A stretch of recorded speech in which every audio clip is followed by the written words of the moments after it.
আজকে আমি গিয়েছিলাম একটি বার্থডে পার্টিতে। সেখানকারই কিছু ক্লিপ তোমাদের সঙ্গে শেয়ার করতে চাই। অবশ্য জানো তো, আজকে এখানে অনেকেই কারবা চৌথে ব্রত করেছে।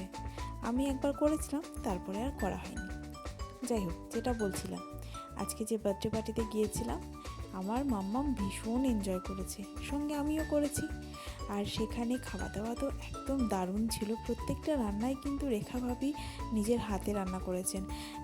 আজকে পার্টির মেনু ছিল লুচি, ছোলার ডাল, ফ্রাইড রাইস, চানা মশলা, পনির দিয়ে, আর তার সঙ্গে আলু পটলের তরকারি, মিষ্টি, পায়েস, কেক। এগুলো তো ম্যান্ডেটরি। আমি আমার মেয়ের ছোটোবেলার সঙ্গে আমার জীবনের ছোটোবেলাটাকে ভীষণভাবে রিলেট করতে পারি, এবং এরকম মেয়ের সঙ্গে বার্থডে পার্টিতে গেলে না আমার মনে পড়ে যায় সেই সব দিনগুলোর কথা, যখন আমি আর ভাই খুব ছোট্ট ছিলাম। দুজনে হাত ধরে একসঙ্গে যেতাম কোনো বার্থডে পার্টিতে, সেখানে গিয়ে খাওয়া দাওয়া করতাম, আবার একসঙ্গে বাড়ি আসতাম। তোমরা সকলে সুস্থ থেকো, ভালো থেকো। তোমাদের সঙ্গে এইভাবে আমার গল্প আরও হতে থাকবে।